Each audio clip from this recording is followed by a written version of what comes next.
अगर आपका भी कोई दोस्त अजीब सा व्यवहार करे या चुप सा रहे, वो आपका दोस्त नहीं कोई और भी हो सकता है। ऐसा ही हुआ इस कहानी में। हेलो गाइस, आपका स्वागत है हॉन्टेड मूवी चैनल में। मैं आपको कहानी सुनाने वाला हूँ जिसका शीर्षक है दोस्त या भूत। यह बात उस समय की है जब अपने गांव जा रहा था। मेरे गांव पहाड़ों के बीच बसा था, घनी आबादी से अलग थलग। मेरे गांव में एक कच्ची सड़क है जिस पर केवल एक बस चलती है जो गांव से बाहर तक ले जाती है और वापस लाती है।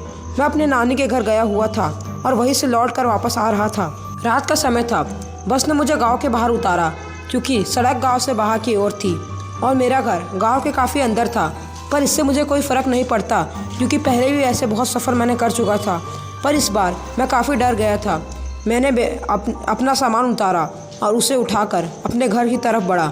उस समय रात के लगभग 12:30 बज रहे थे और जैसा कि आप जानते हो गांव में लोग जल्दी से ही सो जाते हैं।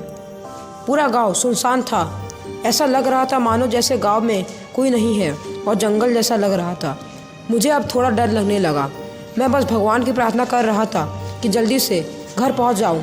मेरा घर थोड़ा दूर था, लेकिन थोड़ी देर बाद मुझे मेरा दोस्त सोमघर मिला। उसने मुझे दूर से इशारा किया।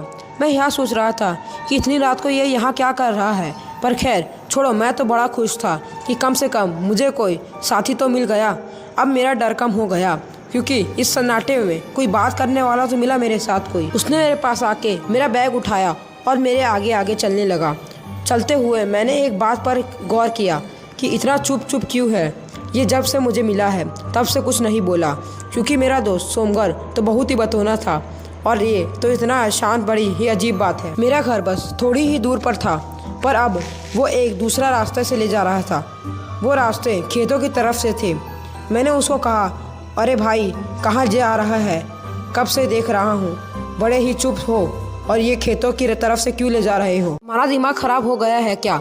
उसने मेरा हाथ पकड़ा और ज़बरदस्ती मुझे खेतों की तरफ से ले जाने लगा। उसका हाथ बहुत ठंडा था। मुझे समझते हुए देर हो गई कि वह मेरा दोस्त नहीं है। वो मुझे पास ही के कुएं पर खींचते खींचते ले गया। मैं जोर जोर से चिल्लाने लगा। मेरी आवाज़ सुनकर गांव के बहुत से लोग जग गए और मेरी तरफ दौड़कर आने लगे। जब वो मेरे पास आए तब तो मैं बेहोश हो चुका था। सुबह जब मुझे होश आया तो मैं अपने घर गया।